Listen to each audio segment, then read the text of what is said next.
keeping it classy, keeping it cute with some mimosas because it is a Sunday after all. What's a Sunday without a mimosa? Cheers to that. So mine is a sparkling, bubbly, Bellini flavored water with peach nectar and OJ. And Grace has a good old classic. A good old classic Prosecco with just the orange juice. And if you want to see what drinks we're drinking for the week's episode, you can follow us on TikTok and Instagram. We'll be posting. In case you don't know how to make a mimosa. Well, sometimes they have more complicated cocktails, okay? It just lasts to, it's spring. It's, it's getting hotter. Feel the bubbles. You just want the bubbles. And, I edit these podcasts and I notice sometimes when I have the liquor, I get a little sicker. I get later. So I feel like, we're on episode 5. We're kind of getting the hang of this. I hope like that's registering to like other people. But again, follow us on Instagram, TikTok to see what we're posting, and that's including the drinks we're making and how to make them. Of course, everyone knows how to make a mimosa, but maybe you don't know how to make a cocktail. Maybe an espresso martini, or maybe you're freshly 21 and you didn't know it was just orange juice and prosecco or any bubbles. Any bubbles. I mean, you're making mocktails too, so that's kind of like maybe something people don't know. Either way, they should by now if they've been watching. Okay, what's on the docket? So what's on the docket? So since having this podcast and even like prior, I always like have like funny things written down that I want to like talk to you, especially like in person. So like again, great reason why we have this podcast is because I just have like things to talk about. So I'm going to pull out my phone and, we'll go from there. So I have like this whole thing of funny things that I hate.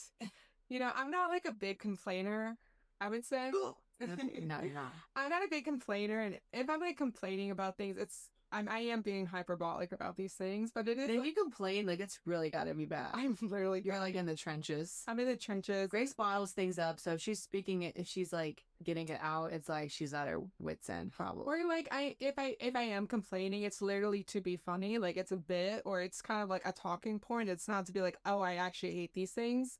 It's more just like I'm trying to be funny. So I have a list of a few like funny things I hate, and we can go from there. So number 1 is people pronouncing Ralph Lauren wrong.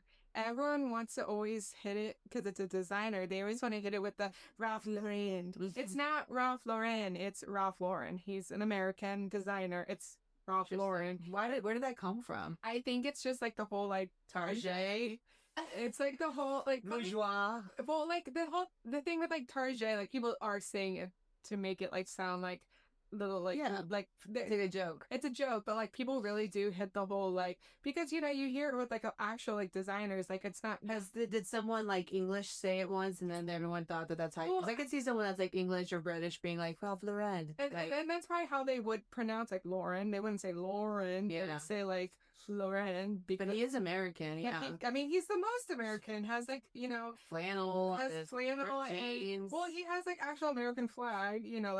Sweaters. I understand like there is like a little bit of pretentiousness when it comes to like designer names. It's not Celine Dion, it's Celine Dion. Like there is like certain things you hit it with the little accent. But at the end of the day, they want to do that to like Ralph Lauren. Mm-hmm. Even I just didn't know. It's Ralph Lauren. It's just Ralph Lauren. It's not Ralph Lauren. It's interesting. And so I never knew that. It's like that like it's okay that like a Mandela effect, but it's like someone somewhere said it one time and that's what just like with Rihanna, like I guess how you say her name is Rihanna.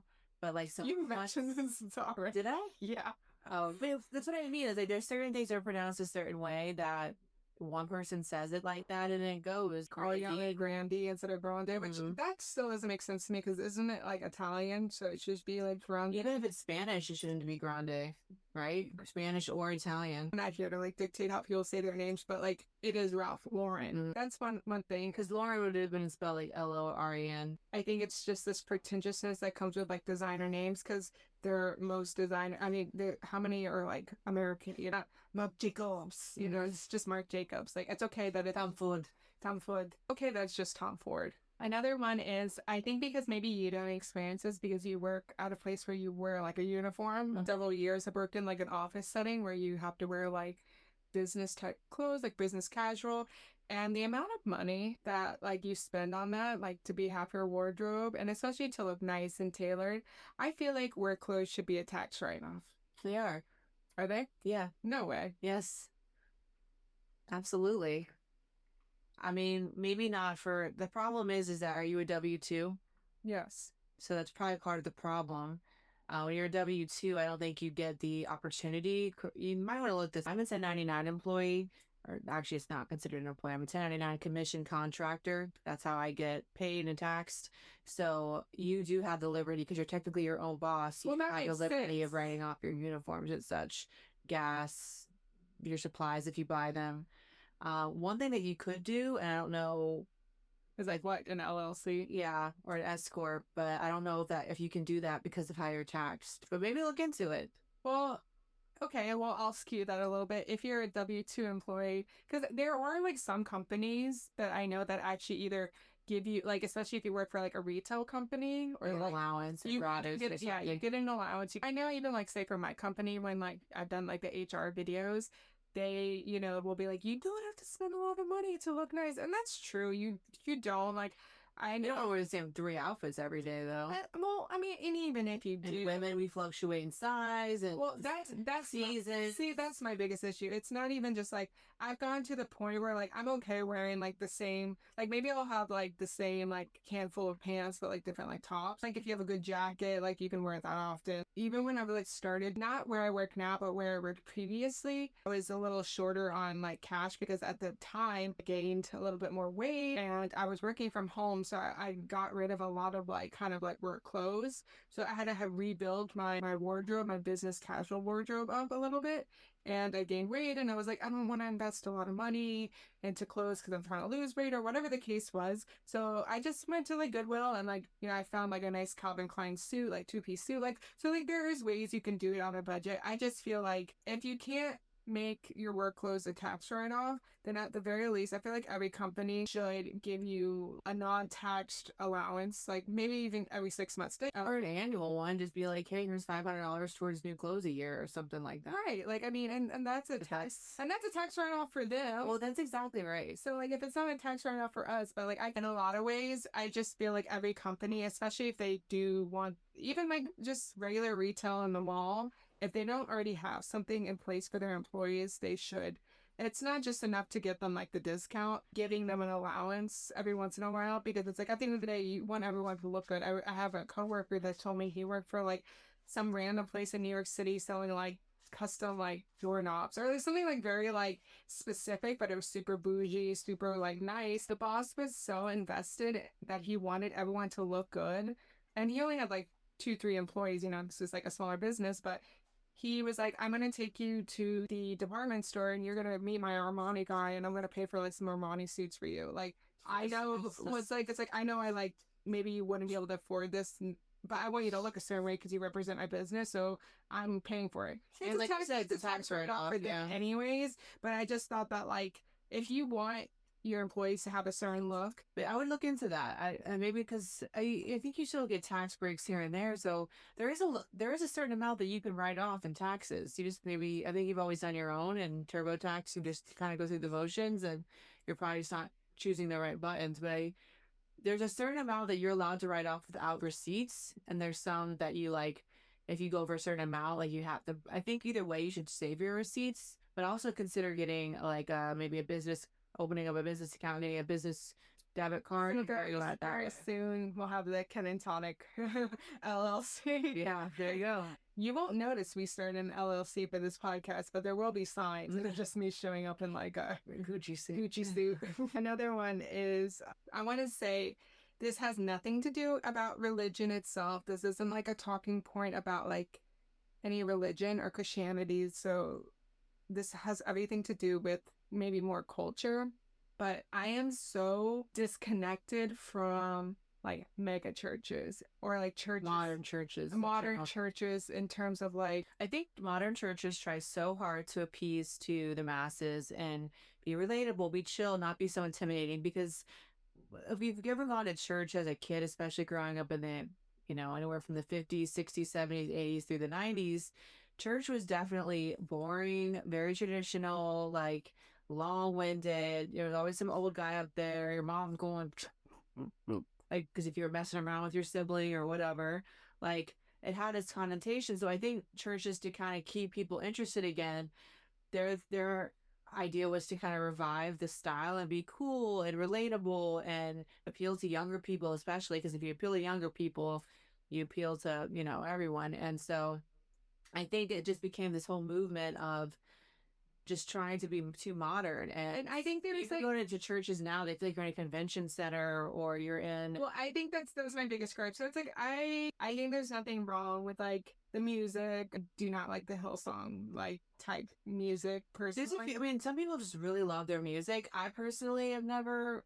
heard any of the songs that like they didn't speak to me or made me feel anything. The reason why I am saying this point is because I'm not someone who goes to church. We have gone. We've been like majority of our whole lives going to church, Sunday school, vacation Bible school. But there was a church goes to and has gone to since like the early 2000s or like, you know, has gone for a long time. And it was like one of those like traditional churches in terms of like, you know, like the pews are red, stuff like a church, like how you would think a church is. And it's Easter, we went, you know, because it's Easter. My mouth was agape because the way I was like, am I in an office building? Am I in a convention center? The gentrifying, like they gentrified the church. It's gray. There's a coffee shop. There's, you know, like for purchase. What happened to the free coffee? It was agreeable gray, which I don't agree with, so that's very ironic. And plastic little seating in the like the church. And I just felt like a little history lesson here is for those who don't know, like my career is in interior design and like things adjacent to that. And in school, when you learn about like architecture and interior design and you go through the ages, the church, again, removed from a religion, but just talking from like an architectural standpoint, the church has always been a place where you could see how the different aesthetics throughout the years have gone, and the church alongside with like palaces and other places like that, but that's not open to the public. So the church has always been like Gothic. You think of like Notre Dame in like France, or you think of other like churches that go through like the different styles, and it is a pillar of like what the aesthetic is in culture. Even like mosques and other religious temples, that is like an architectural style that relates to the rest of the culture. So I feel like time period and stuff. Standing churches and other religious places, they show the style of what was going on and how you can identify certain styles. You could tell what a Catholic Gothic church looks like from like a neoclassical one, for example, or you could tell what I'm. So what you're saying is like the time period represented what was popular because of the design of the church. It kind of like because the church, because the church for like the government or the royalty or whoever was reigning at the time, they were going with whatever's in style. So they were doing their own. So is that almost what you're saying is happening now? Because it's so modern and because you think of like I use like France as a good example because like see like the Palace of Versailles, you know, that's a private place. Like you could see it now, of course, but like at the time you didn't see the Palace of Versailles. So like to share this style with the culture, they would always make churches because that's what everyone goes to. Everyone goes to church. Everyone can see the church. So that was always like an important building because there was no government building. Later on, you would see these kind of like look at like DC and how everything's in this neoclassical Roman style. Like these government buildings, these free buildings, churches were always pillars of what the aesthetic of architecture and culture was at the time. So I feel like seeing now, like everything now is like gray and everything now is linear and just open floor plans, like no character. So like now churches are becoming that. There are things that like are sacred, and like you see that even like people always say like how like McDonald's was their bread, like all these businesses are just look so modern now. They used to have like their own aesthetic. You said that was to like resell the building. So a big reason why a lot of like places like fast food places like everything very simple, like, you know, you think of like McDonald's, how it used to have like the red roof, or you know, all there's specific buildings. Like Wendy's had like the sun. Exactly, but now and it's like to that I sort of understand because the whole reason why they make everything very uncut is because if they ever sell the building, it's easier to sell. You know, how many times do you see like local businesses take over an old McDonald's and it's like, Or an old Wendy's and it's like a pawn shop and they don't use the room, or it's like a dispensary. I feel like everything's a dispensary. right, like there's like an I'm IHOP. just gonna say there's an IHOP in our town that's like a dispensary. And you can now. tell it was like an Very IHOP. much an IHOP. I get why, like, I guess businesses do that, but like a church, you're not selling the church, you're not selling the building, and it's not really the outside that changes unless it's like a new building where it's literally. And churches don't really just like shut down like that. It's kind of rare. Well, it's not that kind of, it's not a business, quote unquote. Yeah. It's not a business. You walk in and it's like you have overpriced bad coffee. I want the coffee that comes out of the little dispensers and it's in a Well, just like church is meant to be a little more special and sacred. I mean, even when you walk in a church, like no one dresses up anymore. People are really casual. It's like, I know Jesus said, "Come as you are," but it's like they call it Sunday best for a reason. Right. Like, go and like get a little bit dressed up, wear something that you wouldn't like always wear. That's Like, our biggest critique about everything. Like, I think it comes from our mom though, because her biggest pet peeve is like that's moving from the South in Louisiana, where like everyone dresses up for like big occasions, and where we live now in Florida, like Florida's just more casual. I think it's because like Florida has everything. for everything. I think it's predominantly a vacation state. No matter which coast and north or south of the state you go to, there's always like a vacation aspect to it.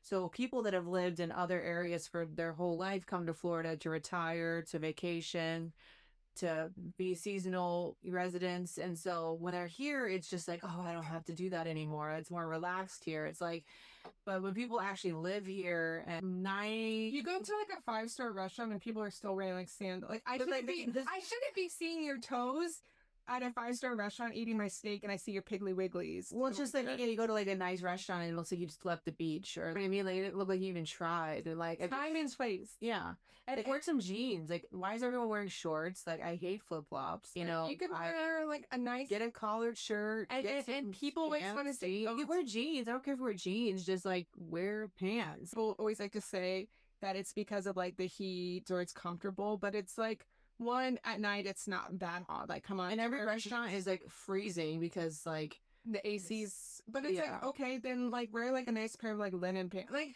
you know, there's like certain things you can like even if you want to be casual, like be casual Florida where it's like a nice pair of linen pants, a nice like linen top. Like there are like if you're going out to dinner, like you can wear pants and a t-shirt and be totally fine. I wear jeans in the summer and I'm fine. Anyway, so I guess it's just like I think this is about like it's not about like again like the religion, the church or whatever. It's just like I'm so sick and tired of gentrification, but also just the sameness of everything. Like another point I had was like I was watching Everything had more character. Everything felt more well, fun. just everything felt very like had like an identity, A brand. and a brand or just a look. Oh, I was watching Legally Blonde the other day.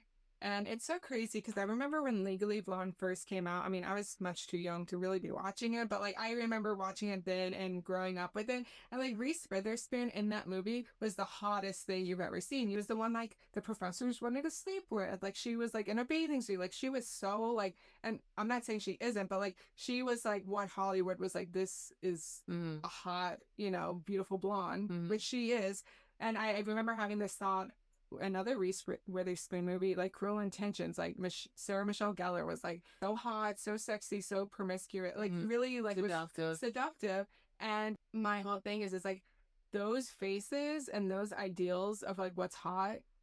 Like Sarah Michelle Gellar looked like Sarah Michelle Gellar. Reese Witherspoon looked like Reese Witherspoon. They wore like normal amounts of makeup. I'm not saying that there's no like funny business of like plastic surgery. Like there was stuff like that going on, but they looked like themselves. They looked like a hot. And it's weren't veneered. They didn't have lip filler. They didn't have lash extensions. And even if they did, they so mentally. Everything was done. Point to this, but everything was done to make them look just like hotter versions of themselves. But now everybody has the same surgeon, same face. Everyone does the same slick. Everyone gets the same slick back bun and the same like. Everyone gets the same picture of the same 5 people. So there are plastic surgeons or they're injectors, and it's like I want to look like this. I want her lips. I want her eyebrows. I want her hair. You know what I mean? It's like.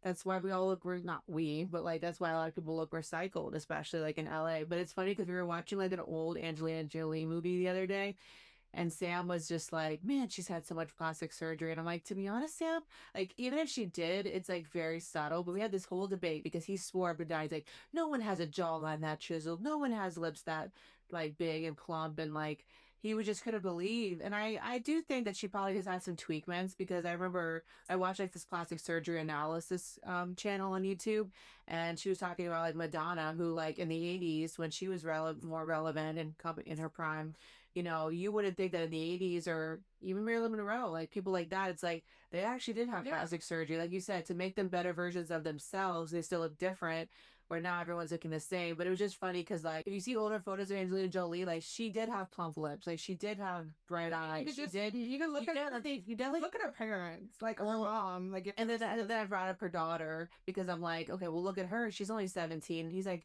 yeah, but she still must have had something done. And I was like, well, I did forget Kylie Jenner had a lot of her surgery at 17. But So if you look at like because her mom had like, but I think there's some people like the Angelina Jolie. but that's why I did get. I think Angelina is like She's kind of the blueprint, like to have the big lips, the small nose, the lighter eyes, the But cat eye. I personally, I do think she's a really great actress. But I think because she had those unique features, unique to her, they did make her stand out. Like, I mean, there's a little like side eye if she was like a nepo baby, but apparently, like her dad, Mister, what's his name in Holes? What's his name? I don't remember his name in the movie. I know his name in real life. What's his name in real life? John Boy. So yeah, her dad was like John Voight, but like he was out of her life pretty much all her life and was estranged. And But like what I was gonna say is just like I think that there's some people who get plastic surgery and it's done in a good way where they still look like themselves, and then there's people like Kylie Jenner and a lot of other people that like literally don't even look like their former self, and they just want to look like whatever that they were envisioning.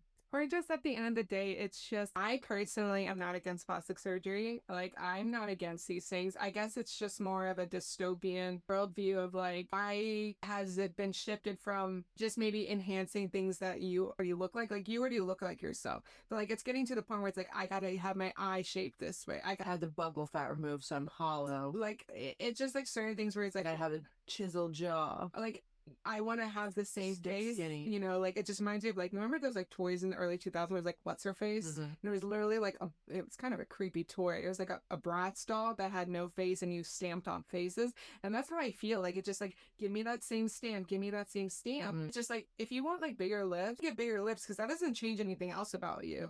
Not in a long time, but I've had like, you know, a half syringe here and there, like just in my lips. I've had nothing else. But if you want to get a boob job, get a boob job, fine. Like, But still you with bigger boobs. well, that's what I'm saying. Like, I'm not here to dictate how anyone does what they want. It's just more about like, honestly, I would want people to like look crazy, you know, because it's just like at least you look like something different. It's more just like the stamping and the cloning of like everyone has the same slick back bun and everyone has the same clean girl. But then I go back to like these movies like Legally Blonde and like Cruel Intentions, and it's like they're both two hot girls. They look so different from each other. It's funny because it's like everything's so airbrushed on social media, but even in real life they don't look like that. And that's why like, and the average person, unless you live in like LA or Calabasas, like they say like the sightings of the Kardashians is like actually kind of rare because it's like unless you're working with them, like a lot of average people don't see them out in person a lot because they kind of stay in their own bubbles. That's why no one like has like pictures of them really other than like their curated paparazzi, and then occasionally like people do sneak the paparazzi, and if you see them, they always look so jarring. Like there's like photos of Kylie Jenner floating around from Coachella, and it's like her butt is so big for her frame. It just looks so awkward. It's like, yeah, photographs really well. Like if she looks like she has like an hourglass figure, but if you see her in motion, it's almost like she doesn't know. Like she does like this video of her dancing, and it's like on camera, I bet it's like cute and like whatever. But when you saw her from the back, it just looked like she was like flailing. It was actually like just kind of goes to show you how fake everything is. Normally, I would feel like mixed feelings about like talking about like other women, especially like that. But I don't feel bad about the Kardashians because they fucking started this. They profited off of women's insecurities and lies, and still want to lie about like, oh, I only had like a little.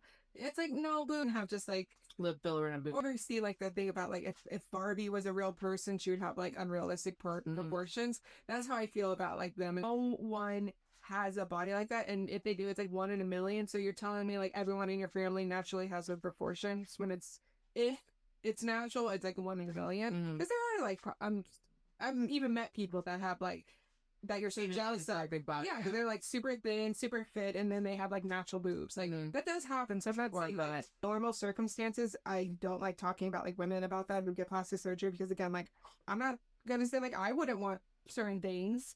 You know, like I wouldn't mind like maybe a minor boob job or like some Botox in the future. After I have this baby, I'm definitely so I never had boobs and I have boobs now. I'm like, this is awesome. I don't want to go back. I don't want to go back. So like, it's not even about that. It's just more like the bigger picture of I don't ever want to not look like myself.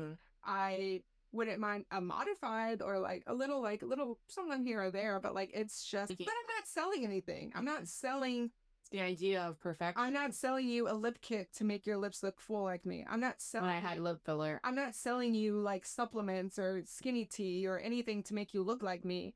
And I would never do that unless it's something like I actually believed in. But like out of everything they do, I think that's the biggest problem because I feel like they've never fully like atoned for like how much damage and harm. And then they want to cry and be like, everyone's so mean to me and this and that. It's like you literally capitalized on this and now you want to cry because now you're getting the fingers pointed back at you. Or like, you know, people criticize me all the time. It's like I do feel sympathy. I don't want even the Kardashians, even the Jenners, I don't want anyone to feel bad about themselves because no matter how rich and famous you are, that is not a good feeling and everyone feels that feeling. So I do feel a slight empathy towards no one should feel like that, but it runs very thin with them because at the end of the day they exploit everyone else's feelings. I can't even trust that they're being genuine because then it's just used as a way to be like no one can talk shit about me anymore because I just write about it. It's a normal girl, like I have problems too. Here, buy my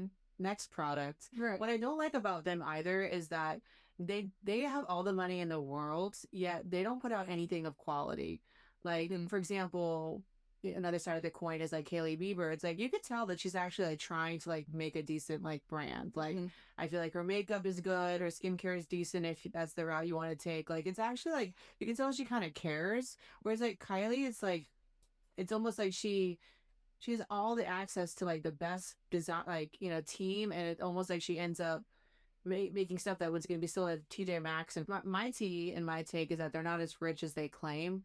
I think they have. Well, have you ever heard the theory that like to have all that security, to have all those things, you have to constantly be working. You have to be working, and I will give at least, especially Kim, the credit of since Kim has been like somewhat relevant in terms of like being like Paris Hilton's like stylist and working with Brandy, she has at least honed in on like working. Like she was in a Fall Out Boy music video. Like she was doing all these like random things. Like she's like, I know I'm not like good at this thing, but like, I'm hot and I'm gonna be a model. And like, I will say like, just because you are wealthy, obviously they came from a wealthy background. But like they technically weren't like nepo babies. Like they weren't like tied to like Hollywood per se. They're nepo babies, but not in like Hollywood. In Hollywood, like if she like wanted to, like if her dad was still alive and she wanted to be a lawyer then and got into his firm and got like that would be like a type of nepotism that would make sense or are like somewhat Hollywood connected. Like she did know Brandy, obviously she knew Brandy's brother. She did have some connections, but like I mean she's been hustling since she could and doing like different businesses. So I will give her specifically the credit that like no matter what, no one could take away that she is hardworking, that she works hard. I feel like out of all of them, she does try to be the most invested in her businesses, or like I feel like there's a reason why she is kind of like that main face for Kardashians. I don't want to tear people down 100%, but then it's like when we're talking about America's Next Top Model, it's hard. Like I can't help but like see the good in some people because at the end of the day we're all humans, and I would hate to be in a position where like people who don't know me are talking about me and they're just seeing certain stuff, but then it's at the other hand it's like you do really shitty stuff.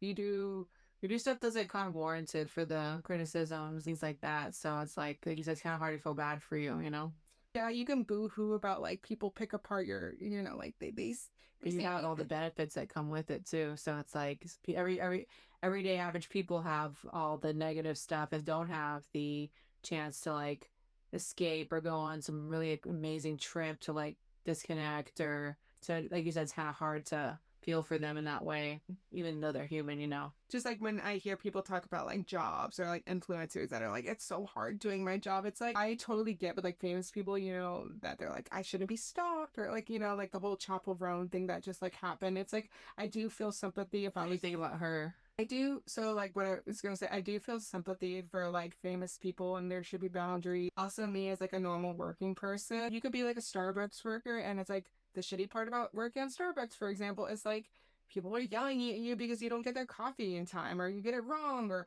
something X, Y, and Z. And it's like every job has something awful about it that you just kind of have to put your head down and just like mull through it. Well, how we don't have to put on our customer service faces at our job when we're having the worst day ever. It's like Exactly. the same thing. And that's kind of how I feel about like celebrities and this not like there are parts of being famous and celebrities that like that fucking suck. And like again, I don't think anyone should cross anyone's boundary. I don't want it to come off like that. But my sympathy runs low because it's like there's shit that like regular people deal with all the time with their jobs and they don't get the payoff. They don't get paid well. They don't get to like, you know, blow off steam. They don't get to have the riches. They have to deal with bullshit and still go to work because they have no choice and they're stuck. Same kind of like abuses that a lot of jobs happen. And I'm not saying it's right. I'm just saying I do my sympathy with like some celebrities is like, I didn't sign up to be, you know, hounded and this and that. It's like, no, you're right. You don't. But like at the same time, like I am grateful though for like what you're like didn't yeah, you work hard for this to like be able to be in this position. Like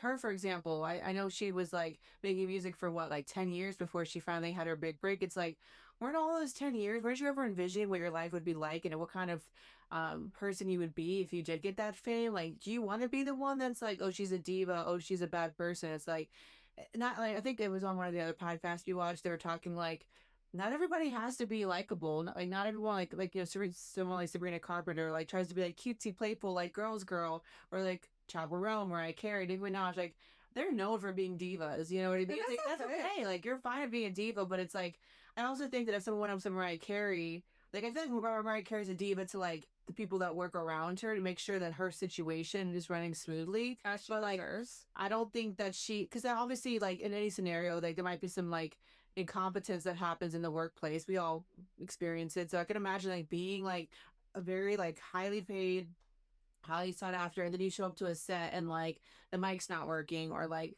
things like that. Like that would be really annoying because you're trying to like or like do your thing. the shambles situation. A lot of it has to do with like how paparazzi talk to her and this and that. And again, fuck the paparazzi. Yeah, You know, fine. That doesn't bother like, me. I don't care about that. I do think she does go out of her way to make it like a little bit of a spectacle. Like there's one where she's filming them, and it's like I remember this old like Lady Gaga. I think she's trying to do like a gotcha. Like I would go viral for being iconic. But like there's an old Lady Gaga interview, and I use Lady Gaga especially in terms of like Chapel Brown because he's recognizable like out there, you know, kind of figures.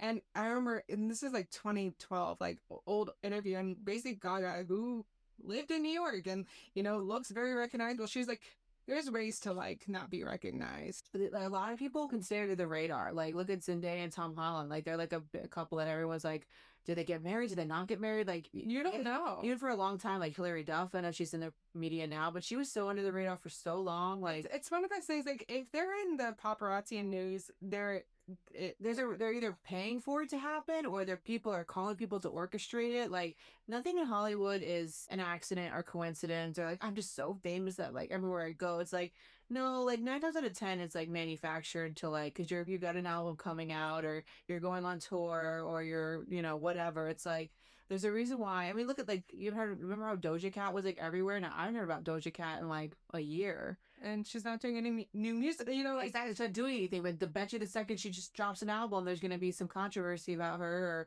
whatever. It's like it's easier than you could think to live. Like I would imagine that like you could be off the radar if you want to. Like you don't have to live in the big. You don't have to live in LA. You can go live in a small town somewhere and go off the grid. You can not have your hair and makeup done like you normally do when you're on a stage. I mean, nothing in Hollywood's an accident. Just watched a video from one of my favorite YouTubers, Coffee and Colds, watching a video from her where she was like Seth Rogen. She's like still being positive about him, but she's like, everyone thinks so. Seth Rogen, oh, he's just like goofy, gacky guy. And it's just like, he's a little bit more calculated, not in a negative way, but he didn't just not some stoner who stumbled into luck. Like he was very calculated in, you know, cutting off certain friendships, like James Franco. Like and not every, And these people are actors. You know, like they're acting in their persona when they're being interviewed. And I do, especially after like I think COVID, and I think a lot of people have felt this after COVID. I just really do not care about celebrities. oh, I literally Like, I like music. anyone that's like a fan, like a super fan of like any celebrity is like, Even myself, like I'm a little monster. Like I was really big into Lady Gaga. I love Lady Gaga. Don't get me wrong. Like I love her music. I'm still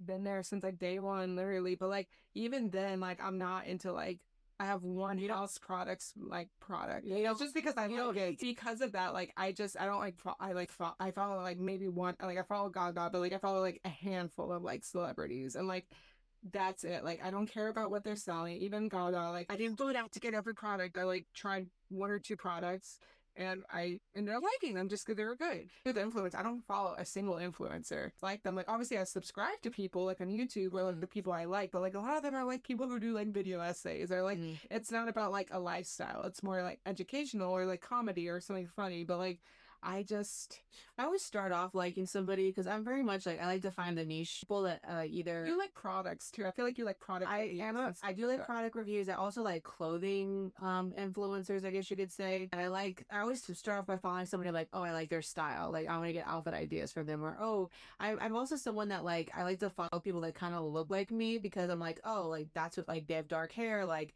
I like how they do their makeup. Like I kind of use it more for inspiration because I am really into like beauty and fashion and these types of things. So it's like that's where I usually start. And then sometimes I follow people if they're funny.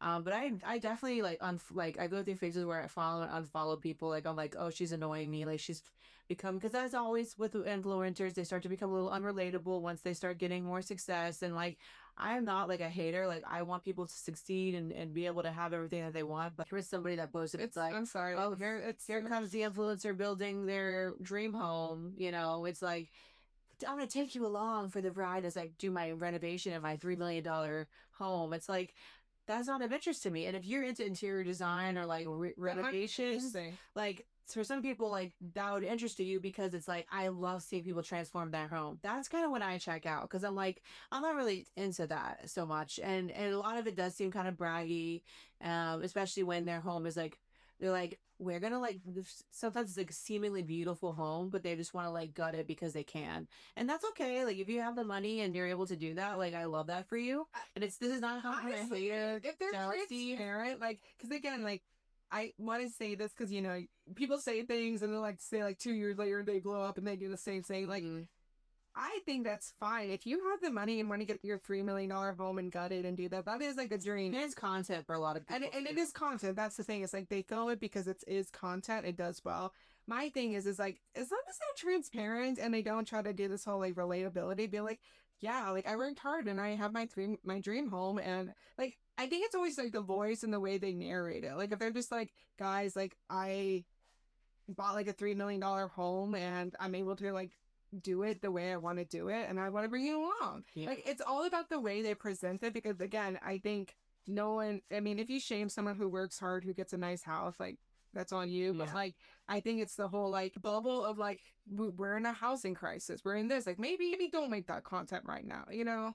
Well, that's kind of what it is too. It's like, oh, like we're going on our 5th trip to Europe this year or something like that. It's like the average person is like trying to afford gas and groceries. Like for some people that maybe live on the same plane as you that can travel too, like that's either inspirational or relatable. But like for the average person, like you shelling another, pair of pants. Especially if that's like the only thing you do. Like if you have like do other say like if you're a comedian, like 99% of your or you're a chef or like whatever your like main thing is. If that's like 90% of your content and like every now and then you show your vacation, I don't think anyone would care. It's just those people who are like, everything they do is the unattainable. Everything they do this. Well, and everything they do is selling you. I mean, that's the whole Jaclyn Hill thing. Is like, only time I'm talking to you guys is when I'm selling you like these are my friends and I want you guys to like I want to like here's my vacation. It's like if like most of your content is like whatever your content is, whether it's like being comedy, whether it's life, whether it's stories, like if most of your content is like that, and then 5 to 10% of it is like I'm going on vacation, I bought a new thing, like,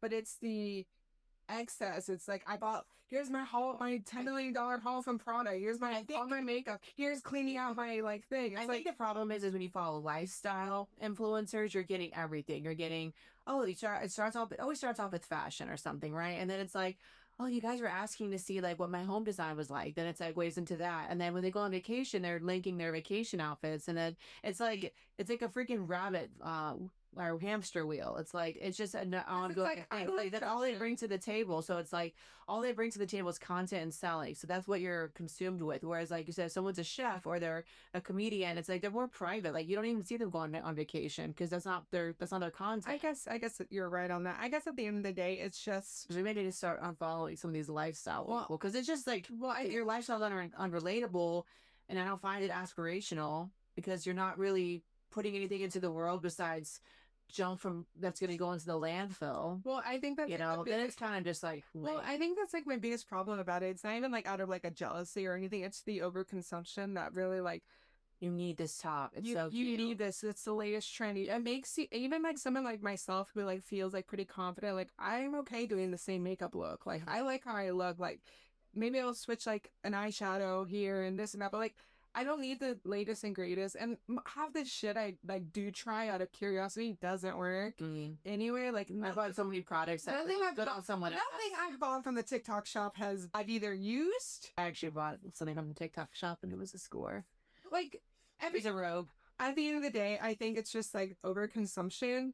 And I've always been the type of person where like I do like fashion. Don't get me wrong. I love fashion. I love shoes. I love sunglasses. I have maybe a minor like shopping like addiction. So it's like I do get, yeah, do I want like a Chanel bag or like a Celine bag or like a Hermes bag? Yeah, but I just want the one. Like I want the one black one. Or I need one in every color and every style. yeah, I don't need stuff that I'm not going to use. I bought off like the real, like I bought like a nice Chanel wallet. Obviously it was secondhand, so that's already good for like the environment. I bought like a plain black one with like a little brass, Chanel logo. And I'm like, yeah, this was like kind of expensive, even being thrifted.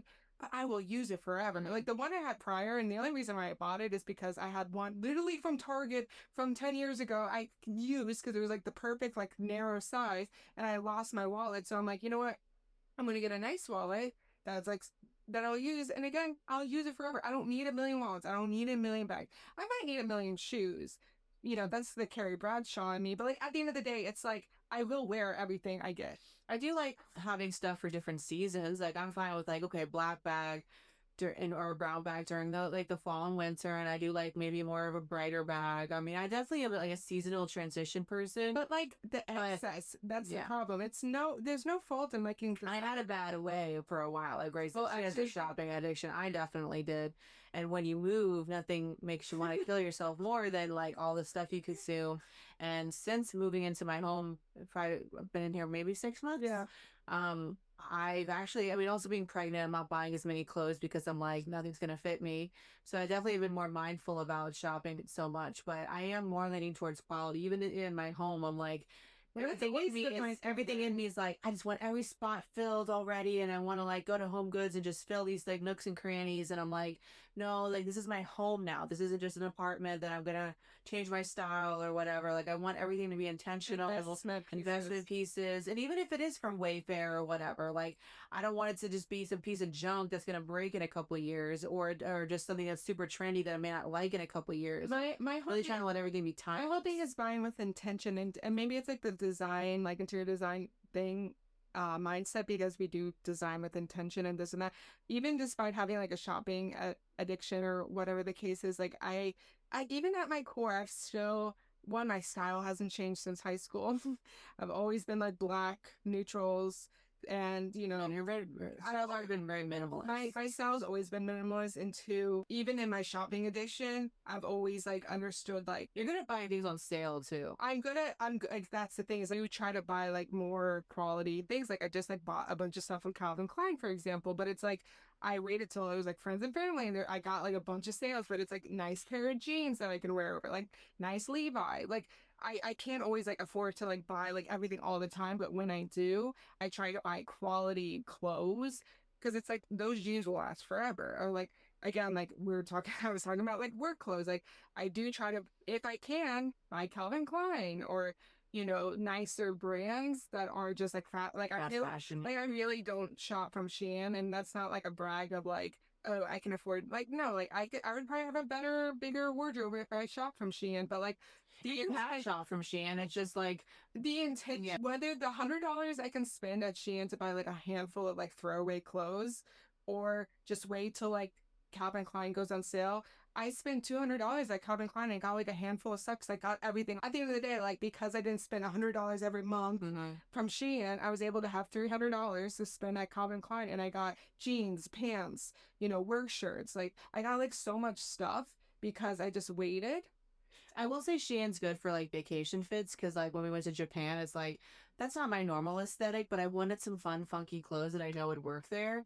And so that's really good. Like you said, moving forward, like, you know, there's certain things that like you just want quality. And at the end of the day, and I had to learn this too because I was known in high school as like she never repeated her outfit. Just because one, I was one of the only people I knew like in high school that got a job at 16. Two, I had a sister and mom that I would just wear their clothes. Like I kept that like feeling of I never repeated an outfit. I kept that reputation. But at the end of the day, and this is came like recently, like I let go of that feeling of no one gives a fuck. Like truly, no one cares more than you do. And maybe even like if you're like an influencer who's like, I gotta keep up with the Joneses, like you really don't. It's like an addiction. Like it's a real like addiction to like feel like that way. So I feel like if you like realize like you just need stable clothing, good pair of jeans, You throw in like a trendy piece every now and then. yeah. Like I think like maybe your tops, your shoes, like certain things that you are good to have like interchangeably, but like to really have a capsule wardrobe as they call it, invest in good pieces that'll last a lot longer. And it's not just good for your wallet, it's good for the environment. I think this feeling of missing out, the FOMO, it's really ruining things. And if we ever get to a point where we get sponsors, like I would want to only work with people that have that same mindset. Like I would never want to like partner with like a Fashion Nova type place where, because it's like I don't believe in that. Like if Calvin Klein wants to call, then they're more than welcome. I also was thinking too, like, I know for me, a lot of my addiction to like buying clothes was also because I didn't feel good in my own skin. Yes. And I like didn't like how my body looked. So I'm like, well, at least if my clothes are cute, then I'll feel good. But then I still felt bad in the outfit. Well, so my whole thing was like, oh, the model looks good, so I'll look good. exactly. And of course, the models are always like, you know, really thin or whatever have you. So it just looks better on them. You know, I think that's another thing too, is like if you work on yourself, like physically, like they always say, like, if you are in shape and you look good, like the outfit doesn't matter. Like, no, whatever size you are, if you are confident investing in like maybe better skincare and, you know, like food and supplements, instead of like, oh, there's not my money on makeup, but my skin has acne. It's like maybe focus the money on the skincare, and then your skin looks so good that you won't need as much money on the makeup. You could buy drugstore. Yeah, if your skin looks good, anything will look good on it. So like, get a new outfit every day to feel good about yourself, because that was kind of the high for me. It's like, oh, I just feel so bad about my body at certain points that I just is like, I want to like buy cute clothes. I will say the height of my shopping addiction was like my heaviest and weighed the most, because I was constantly trying to find things that like reassured that like I looked how I did. And since like going back to like being more of my like original like weight that I felt comfortable and like confident in, and that's the thing, it's not even just about like the number or like how it looked, it was like what I felt confident and like healthy in, so really stopped caring. That's when I started wearing like just jeans and like a t-shirt, because I was just like, oh, like I'm fine. When I like felt very unconfident and very like imposter syndrome, that's when I felt like I need to, like, I never wear color, but that was the time I was like, I need to experiment with color and every trend. If they're like, at the end of the day, like, I was definitely, and that was when I was buying a lot of fast fashion, because I was like trying to find anything, any style, anything that made me feel better. But at the end of the day, nothing did. Because you're like, oh, if this outfit's like trendy, then like I'll get attention for that, instead of like, oh, it looks good on her. And then the fast fashion always is ill-fitting. Yeah. So it just makes you feel worse about yourself, because it's always like too short, or it's like bunches up in like a weird way, or like that's like sex. It's like I don't want to like gripe on like these people influencers either. It's like, you guys stop being so nice. Who cares? but it's like we're not gonna get canceled for talking about. It's not about being canceled. It's like I do like to see they're just trying to make a living too, selling their shit. But there is like some humanity that needs to be spread of like. I think they're addicted too to like the money. I guess it's just at the end of the day, it's just like I don't like to judge people because it's just trying to make it. But also I feel like there needs to be like some understanding of like some of the People, harms. people need to touch grass, and that's where else to leave it. Anyways, I guess we kind of went on by like different stuff. So, so Thanks for listening to our tangent. yeah, thanks for listening. I mean, I would like to hear everyone's thoughts about everything that we discussed today. I mean, Are we alone in this? and say it's, follow us on TikTok, follow us on our Instagrams. We talk shit about influencers, but now we're doing the influencer thing of like, comment, subscribe. I'm not an influencer, I'm just a content creator. Oh, I see the rationale. Mm-hmm. Anyway, I'm not trying to influence anything. that's the whole point of this podcast is just to Ramble. Anyway, thank you for watching and cheers.